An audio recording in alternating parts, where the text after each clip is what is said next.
Welcome to 843 TV. I'm your host, Will Wareham with WHHI-TV. I'm coming to you today from the town of Port Royal. In fact, I'm standing right on top of the Cypress Wetlands, right off of Paris Avenue in the old village of Port Royal. And today I'm going to be joined by the mayor of Port Royal, Sam Murray, town manager Van Willis, and town councilman Tom Klein.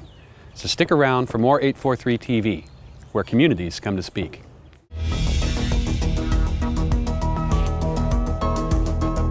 .843 TV, where Bluffton comes to speak. Where Spring Island comes to speak. Where Hilton Head Island comes to speak. Where Beaufort comes to speak.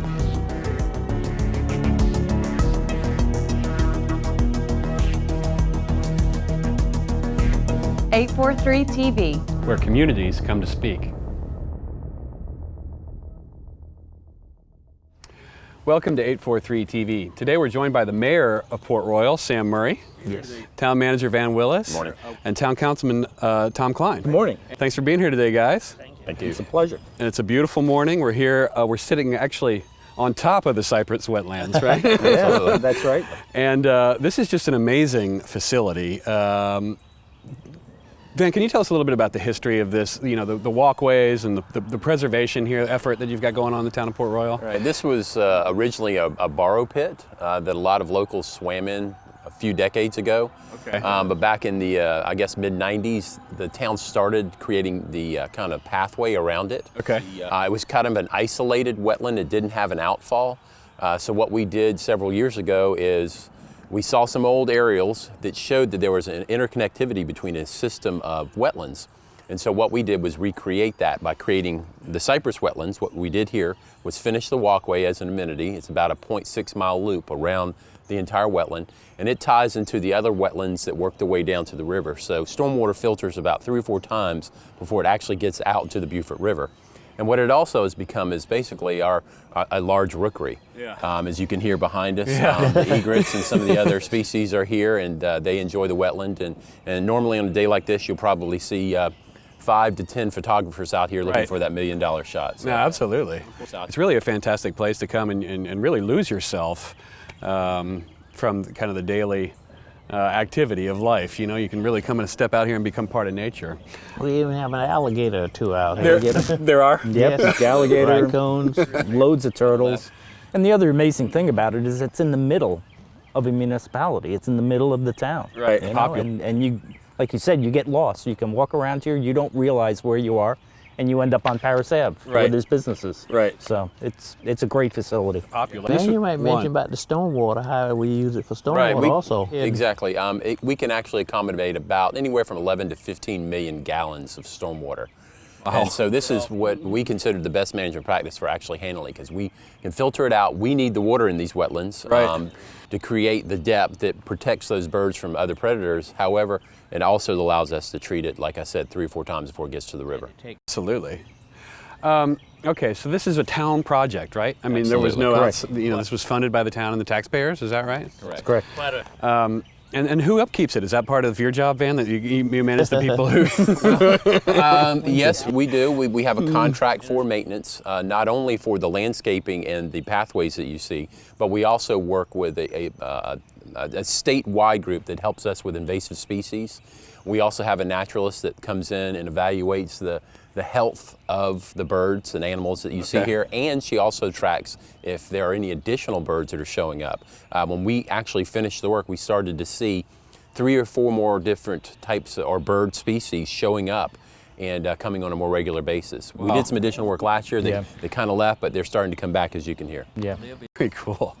And so you mentioned this was started in the mid-90s. And Sam, that was about, is that kind of when you started your tenure as mayor here? Yeah, in the latter part of the 90s, I started my 10 years as mayor, but I was on council before that time. So I was here when this got started as a council member. Okay. And so that's been over 20 years. Yep. And what are some of the other, changes in the landscape or, in the attitude or the population of Port Royal that you've seen during your time here? Well, I've seen several things have changed in the town of Port Royal. I think when I became mayor, the population of this town was like 2,750. Okay. We're now like 11,600. So Oh, my. that has changed quite a bit. Absolutely. I think we had one police car at that time. One. And now we are probably 10, 12, Right. 20 officers compared to we had one officer back during that time. Okay. And they tell stories about it. We had a volunteer fire department at that time, and we had people who would get off their job and go fight fires. One of our councilmen, Bernard Lord, said he recalled a time that he had to take the battery out of the garbage truck to put it in the fire truck to go fight fires. And we realized that was not very efficient at all. Absolutely. Kind of. And as the police department emerged, we would buy used highway patrol cars from the state for like about $600 a year. I mean, we spent probably $3,000 worth of maintenance on them. Sure. And that was not very good. So then we moved up to a better program with our police cars. So we have seen quite a bit of change in this town. We've seen quite a bit of business have moved in this town and out of the town, and it's been quite an interesting ride for the last 20 years. I see the progress. I bet. And Tom, you're on the town council now, right? And Yes, I'm just selected to the second term, so it's a challenge. It's a great town to live in. Whenever you see people walking in the town and then they're not from here, they're always asking, is there houses available? Right. How do I move here? I want to be in Port Royal. It seems to be one of the more desirable areas currently. Very few houses are on the market, and when they are on the market, they sell very quickly. Yeah. So it's very good for the economy of Port Royal itself. You know, it's great, and you know, we just continue to want to grow. Absolutely. And not change, but grow and be better.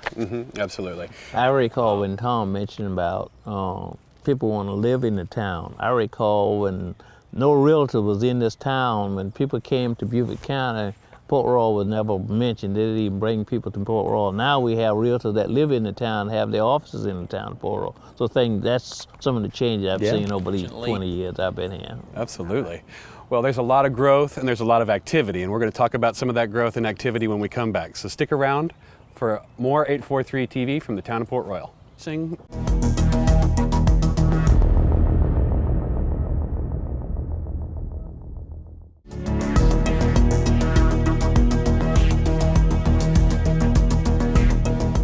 Welcome back to 843 TV. We're here with representatives from the town of Port Royal, and we're sitting on top of the Cypress Wetlands in Port Royal in a beautiful setting. And behind us is Paris Avenue, and the end of Paris Avenue is a piece of property, a waterfront property that has been in the news a lot over the past Decade. 10 years. And we're talking about the Port of Port Royal. And we recently, I think last year in 2015, I thought that there was some news coming out that we're close to a sale. You know, there's been discussion about potential development, whether it's residential, commercial, a combination of both. And I just wanted to kind of clear some things up with our viewers and kind of introduce them to those who may not know. But this has been a process that's been going on for a while, and it's a property that's a beautiful piece of land. But it's owned by the South Carolina Ports Authority. Is that right? It's not owned by the town of Port Royal.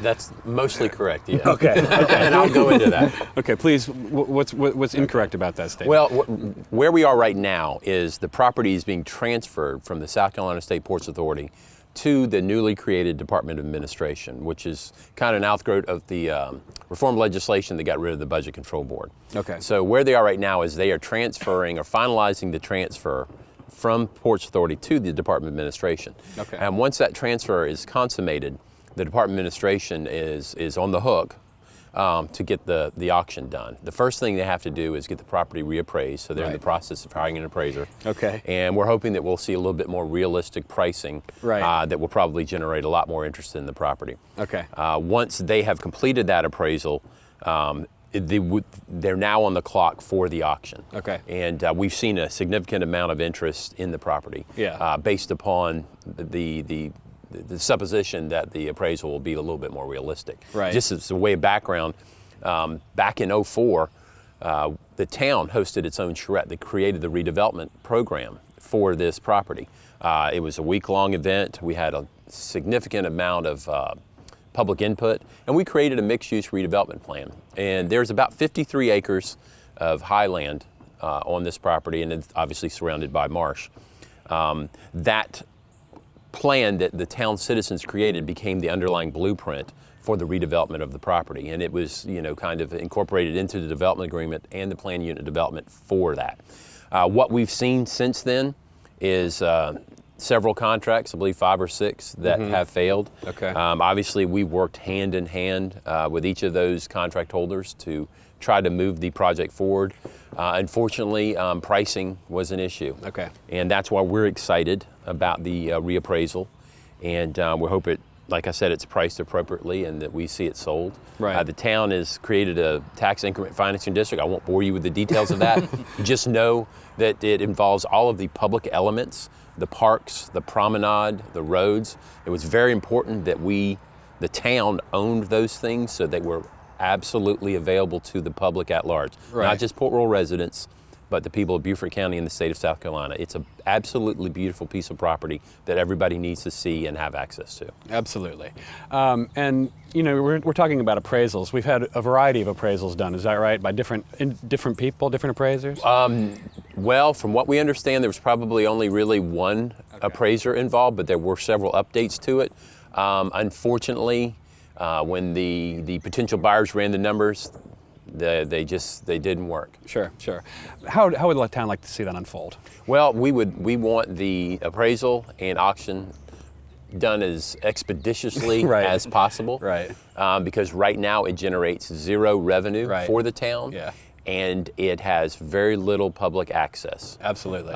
We think this is probably one of the largest economic development projects for all of northern Beaufort County. Absolutely. We think it's an opportunity to turn a 2 to 3 day trip to northern Beaufort County into a 4 to 5 day trip. Right. We think that it's a perfect complement to what the city of Beaufort's doing, Mm-hmm. and we're excited about it. I mean, if you go stand on that pier, Yeah. it's absolutely fantastic. You have a great view of Paris Island, great view out the waterway, and you get a real perspective on kind of the lay of the land and why it was so attractive to those early explorers that kind of came to this area. Yeah, absolutely. We're learning more about that every day. So Yeah. thank you for clearing that up. Tom, let's talk a little bit. You've got a retreat coming up. Is that for members of the town council? Yeah, it's town council and it is open to the public. So Okay. if the public wants to come, they're more than welcome to. It's more of a yearly planning exercise where we take a look at some of the issues we've had in the past year and talk about it and see if there's ways we can resolve those or come up with new initiatives that will, help the residents and the town in general. One of the things last year we did was we requested the Redevelopment Commission to do a storefront improvement program, which we named Port Royal Pride, which the town offered up a matching grant up to $2,500 to commercial businesses on the commercial corridors to improve their storefronts, Sure. to paint them, power wash them, landscaping, and Right. that was fairly well received. We had 9 applicants and 7 grants were awarded. So, that was a good thing that came out of it last year. Absolutely. The other thing was, and Van had mentioned revenue. We also discussed the town owns all its roads south of Rebo. We're unique in the area in that. Most Yeah. of the other areas are state-owned, county-owned roads. The town owns everything south of Rebo. We needed to come up with ways of funding the repair of these roads since Right. it comes out of our budget. Right. And we did a capital improvement fund of a $3 million increase on property owners. So now we're taking 3 dedicated $3 million and putting it in there so that we can build a fund to keep on repairing the roads and not just do emergency repair work on them. Absolutely. So it's a lot of planning like that. It takes some time. It's a whole day process. Right. But we do get a lot of good things done with it rather than just working in a workshop for an hour and a half or so, on a normal meeting. Right. Okay, and that's coming up in April, right? That's April 2nd, Saturday, April 2nd from 8 o'clock till triple question mark. So whenever you get That's out. right. And residents of Port Royal are invited. Yep, it's open. It's a public meeting. Open to the public. Yep, anybody can attend. In Town Hall, At Town Hall, April 2nd. April 2nd, All right. 700 Paris Ave. Perfect. So we got a little bit more to talk about, so stick around for one more segment of 843 TV.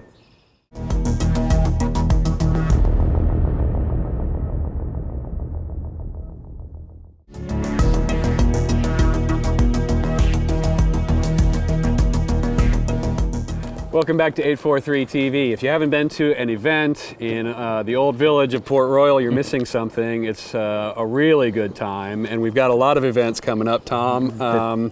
Obviously, spring and summer. The weather's getting nicer. People come out and enjoy themselves. Let's start April 16th, the 13th annual Soft Shell Crab Festival. The 13th annual Soft Shell Crab. So if you like your soft shells, come on down to Paris Ave. There's going to be plenty of vendors serving up all types of prepared soft shell crabs, from fried to you name it. They also have 3 live bands scheduled to be gone all day. The Bull Grapes is one.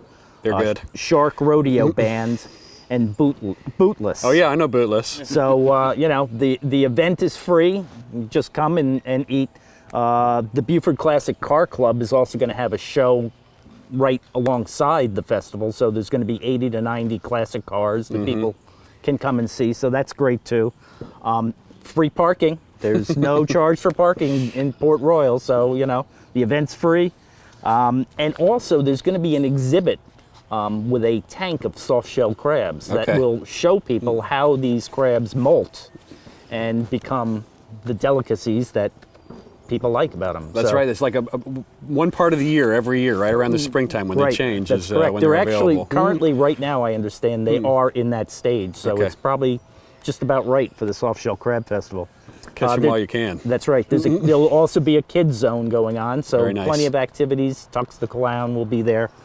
And the Rotary Club will having their crab race at 4 p.m. You can adopt a crab and get some great prizes if your crab crosses the finish line first.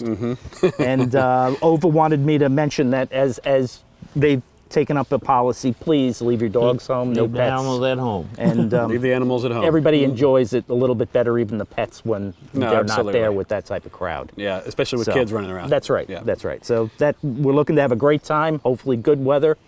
Come on down and enjoy the soft shells. And that's a Saturday, April 16th. Saturday, April 16th, from 11 a.m. to 5 p.m. Okay, and that's something that you don't want to miss. Let's move on. The birds right behind us are going to celebrate a birthday in May. That's right. We started this a few years ago. As the rookery progresses, it turns into a roost then after the birds